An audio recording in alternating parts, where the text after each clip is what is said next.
here to give an update about the tragic situation that happened with two of our young people, children, that preliminarily it looked like they froze to death, died from exposure to hypothermia. So everything that I'm going to give you at this point is preliminary in nature as we continue with our investigation. So therefore, it could be subject to change, and I'll give further updates later. But the children were asleep in a car on the 9th floor of a casino parking structure, the Hollywood Casino. The mother realized that her 9-year-old son wasn't breathing. Also, previous to that, she had already called a friend, another, close relative, to help, because with the vehicle not running,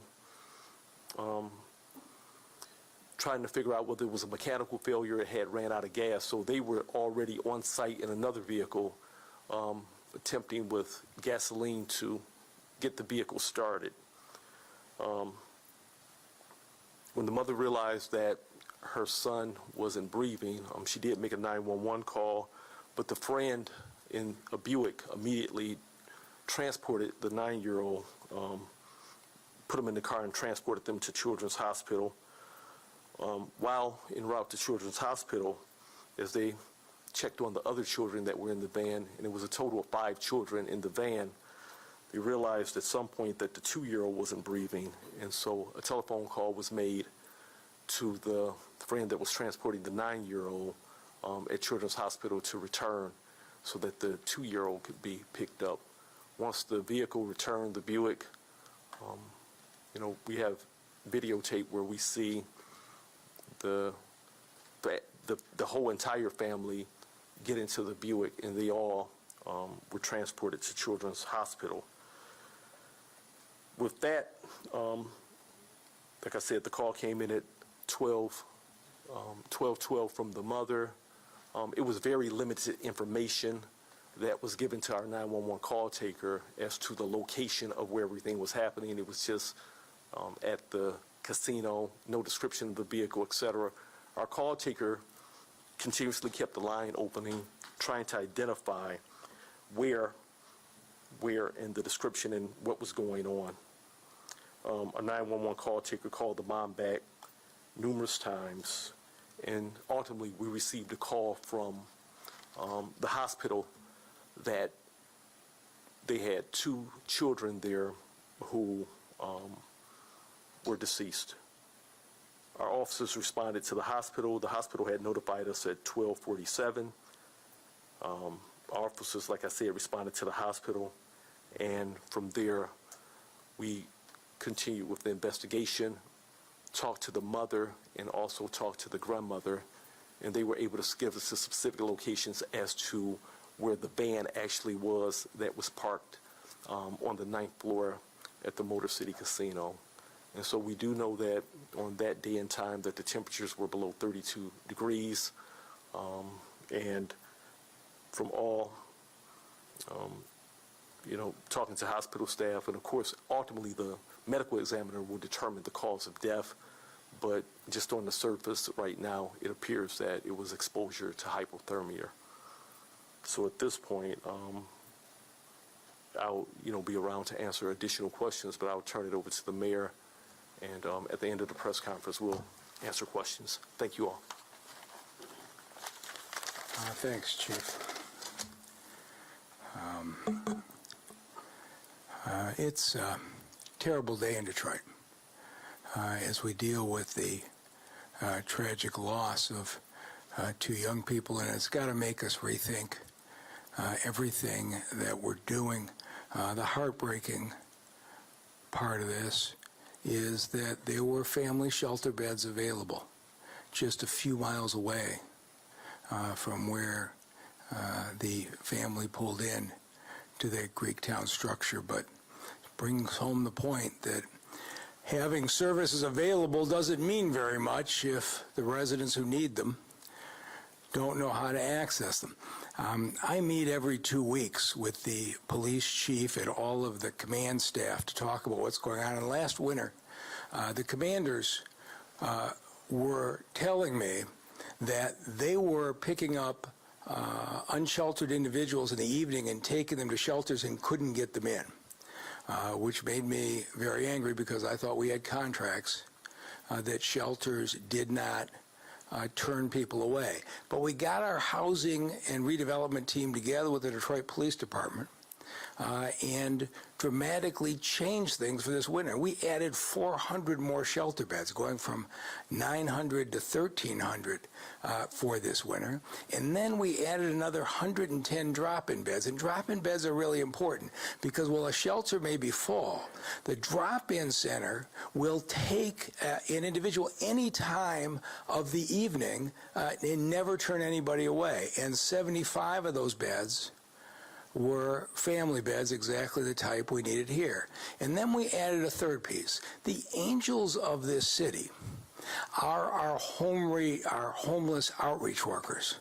What they are doing out in the cold and talking to our individuals about their problems every day is remarkable. But DPD complained that in the evening they did not have the access to the homeless outreach workers. And so this winter we put the outreach workers on 24-hour shifts, continual service, so that any time of the day or night, DPD can immediately reach an outreach worker and place an individual. And all winter long, I have heard great compliments at the way the Detroit police are working with the outreach team. As people in the city know, our officers do not treat the homeless with a criminal response. They almost invariably go out with an outreach worker talking about where they could go. So, as we look at what happened here, we know this has been a lot colder winter. And the details I'm going to give you are also preliminary. Chief Bedison is examining the side from the police department, but we're also going to examine everything that happened here from a housing services standpoint. And so we're only 18 hours into this, and what I say may turn out to change as we go, but here's what I am told from the housing department that we do know. That this family reached out to our homeless response team on November 25th. They had reached out earlier in the summer and even back into the previous year, but reached out on November 25th essentially saying they had been living with a family. They were no longer going to be able to keep living with that family and needed a place to go. And in the course of that conversation, there was no resolution reached on where they would go. And one of the things that's important when you call our homeless services folks is that if it's an emergency situation, we send out one of these outreach workers. Because when you're on the telephone, you have people with complicated problems. Sometimes it's hard to figure out exactly what the circumstance is. Is it an emergency? But when a homeless outreach worker goes and lays eyes on the family and sees what's going on, they know exactly what to do. For whatever reason, this wasn't deemed an emergency that caused an outreach worker to visit the family. 3 weeks later, we opened the Family Drop-In Center on December 16th. It was exactly the type of situation we opened it for. We were opening it to be ahead of the worst temperatures of the winter. At least as far as we've been able to determine so far, the family never called back again for service. And as far as we've been able to tell, our homeless staff never proactively reached out to say, what happened with your situation? Was it resolved? Or to indicate that there might be a room available. And so we have to make sure that we do everything possible to make sure that this doesn't happen again. And I'm not trying to talk about an individual employee. I'm talking about the system as a whole. Are we doing everything to make sure people in this city know how to access this critical care? And so I have asked Malia Howard, our deputy mayor, and Julie Schneider, the head of Housing and Revitalization Department to come back to me with 2 weeks, in 2 weeks with plans to review this and address it. One, obviously, is the history, the circumstances on this family. But I want a review of our call center and the housing specialist. I've heard times that people say, I called and they asked me a lot of questions about classification and the like, and I came away confused. I want to make sure that when people call, they get very clear options when that phone call is made.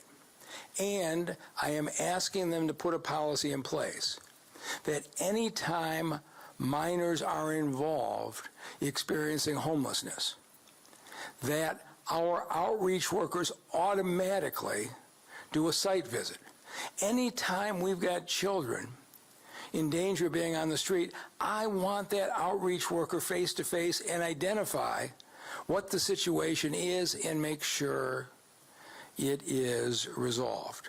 And finally, I'm asking for a review of our public information process. As you can probably gather, I was up late last night, and I went and I looked at the media coverage when we opened the Family Drop-In Center on December 16th. It was remarkable. On all TV stations, all newspapers, all social media, we had extensive coverage that that service was there.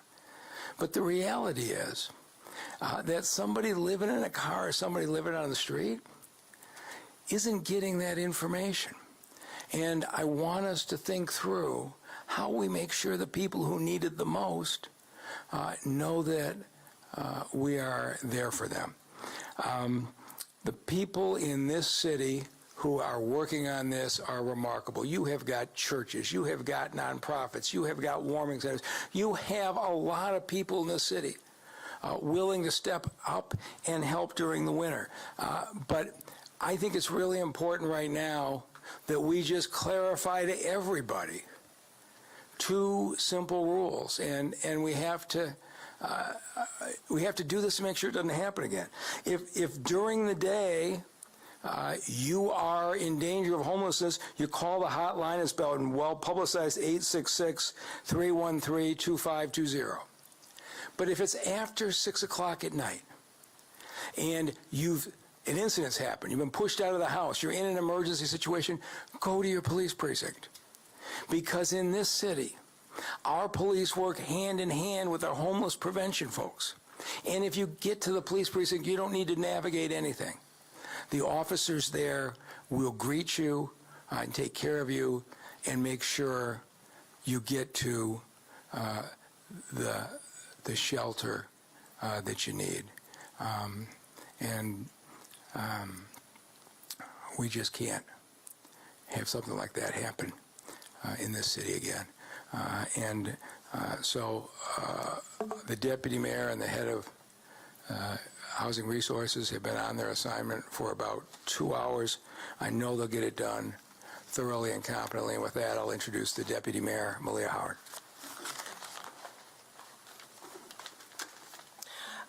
Thank you, sir. Good afternoon, everyone. As we stand here today, we do truly mourn the loss of these 2 children. It is completely tragic, and our hearts are heavy. No parent, no family, no mother should ever have to endure such hardship and heartbreak.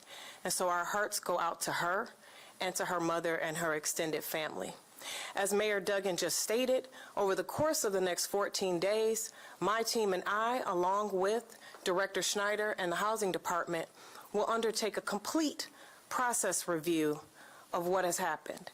And we will provide the mayor with that feedback and those actionable items within 14 days. But I want to say this. If you are experiencing homelessness, if you are living in your vehicle, if you are on imminent danger of being put out, please contact 866-313-2520. Again, please continue to pray for this family. As Detroiters, I know that we will lift them up in our hearts and do so. But please, again, if you know of anyone or if you yourself are experiencing these issues, please call 866-313-2520. Again, as Mayor Duggan stated, if it's after hours, please go to the nearest police precinct. Please. This is to support you and your families. So please know that we are here for you and continue to serve you. And again, the full strength of the administration is behind this effort, and my complete attention will be on nothing but this moving forward. So thank you. I'd like to bring up Director Julie Schneider from the Housing Department.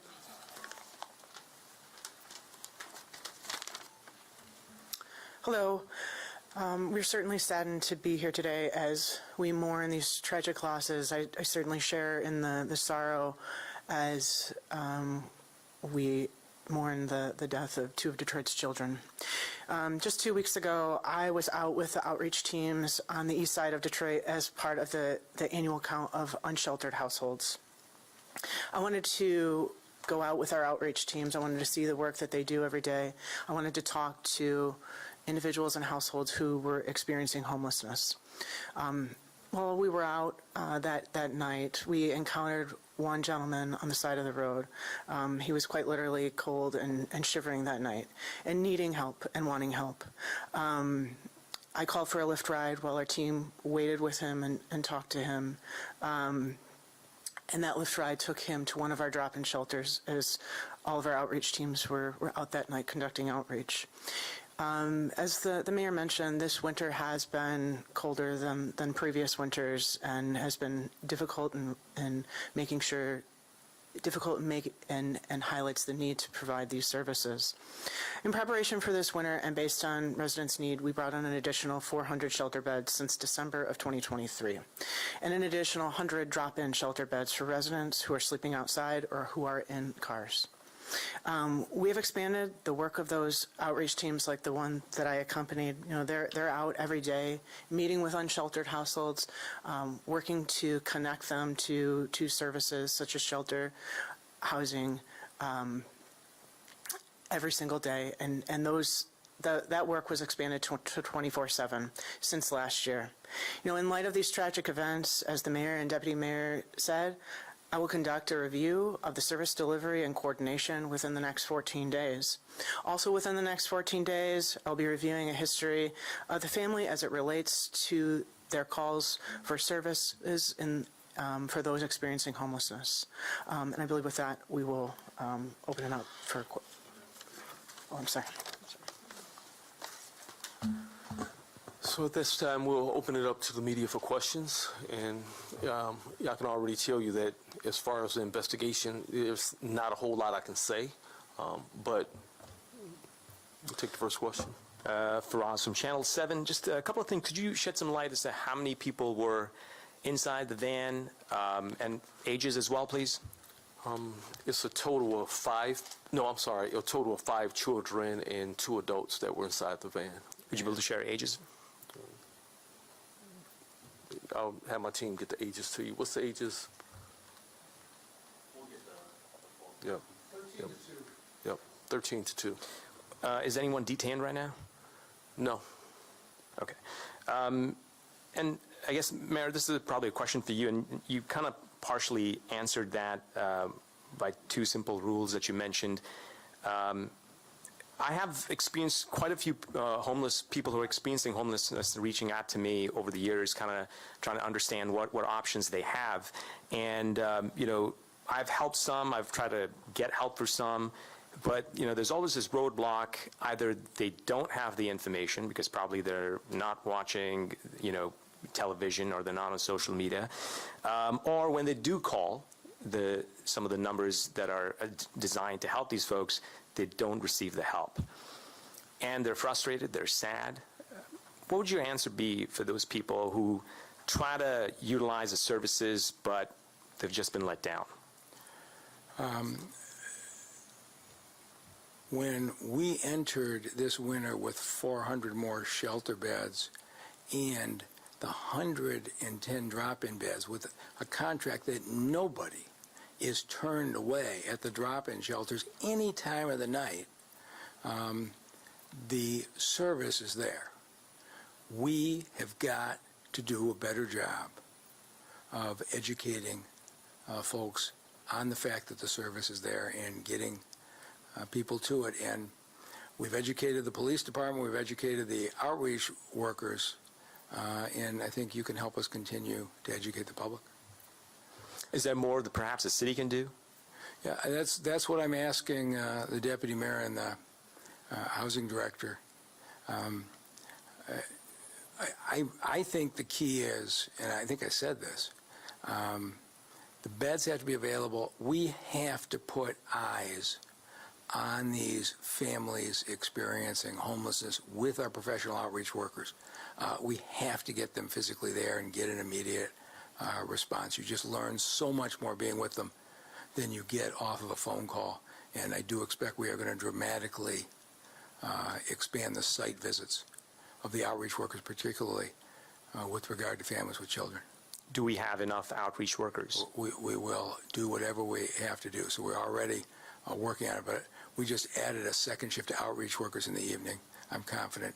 But again, they have 14 days to have their report, but I am very confident one of the things they are going to accomplish is to make sure families with children have visits.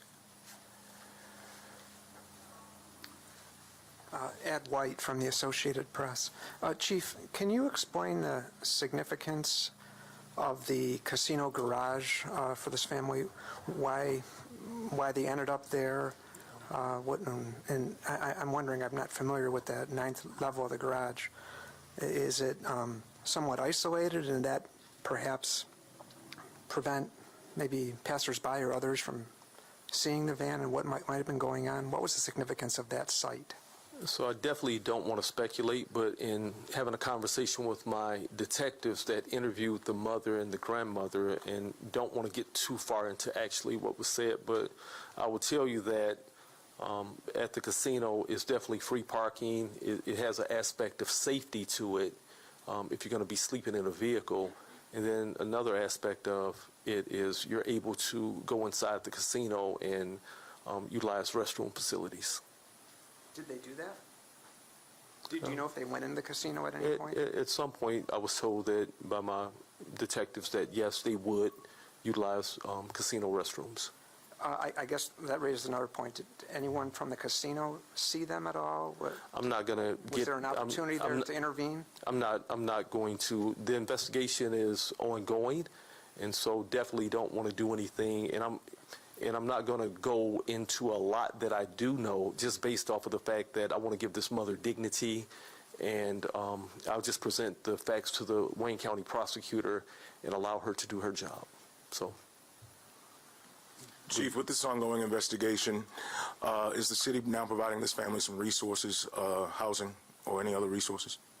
So, of course, you just heard from the mayor, this whole team right here, there are resources, and at this particular point, the children, they're with other family members, and the answer is yes.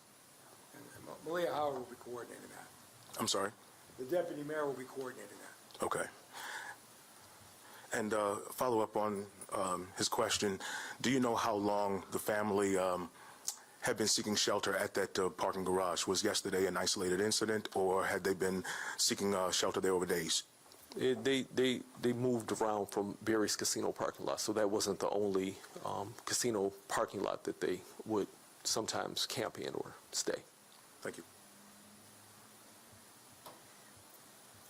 Hi, Chief. This is Andrea from the Detroit Free Press. I just have a couple of quick questions. Yes. First, you had mentioned that you were presenting facts to the Wayne County Prosecutor's Office. Does that mean you were investigating for potential criminal liability here? We not necessarily. We, it's so early in the investigation. We're just going to present the facts, and so it doesn't necessarily mean criminal. Sometimes it can mean negligence, but we don't make charging decisions, and we can't even determine the cause of death. And so just like of course, the medical examiner will actually determine the cause of death. We suspect that it's hypothermia, but, it could come back being something completely different. And so we're going to present the facts to the prosecutor, but at this point in time, we have sent nothing to the prosecutor. All right, and then just a clarification on timeline. So a family friend was already at the garage helping out with the car when the mother, found out about discovered her 9-year-old son wasn't breathing.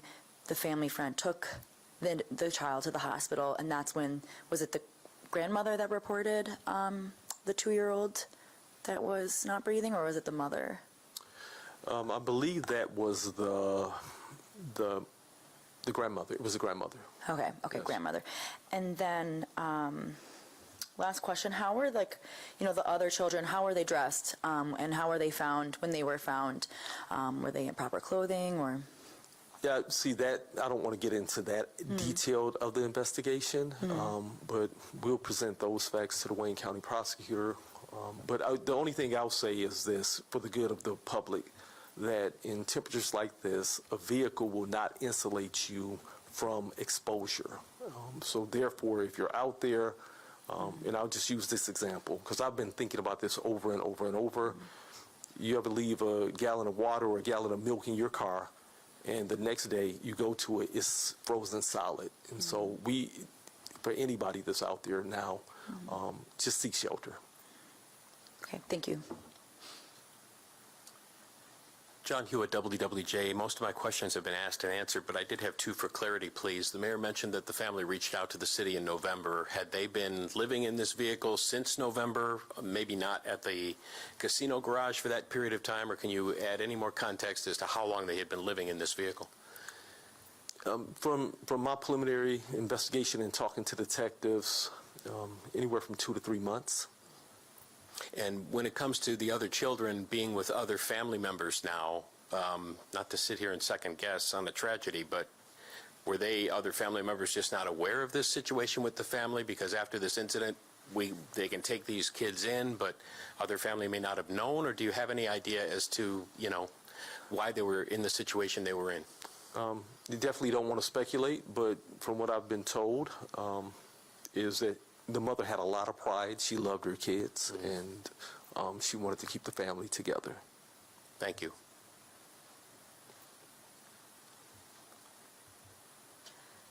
Julia Cardi, Detroit News. Yes. Are you able to say how many times before had this family been to this casino? I don't know that specifically at this point. And for anyone that can answer, would there be any consideration of expanding the hours that the city's homelessness hotline operates to operate it overnight, to just give people that option? We have done that occasionally when it's gotten very cold and we set up additional centers, but the shortest way for somebody in an emergency is go to the police precinct. It's just, we probably will extend the hours, but that will not be nearly as effective. If you're experiencing an emergency after hours, go to your police precinct. They will navigate the process and get you to a shelter. And for the other 3 children involved, where are they now? There were some family members. Okay. All right. Thank you. Charlie Langton, Fox 2. Chief, if I could just ask you, tell me if I'm wrong, but were they using their car for heat as well?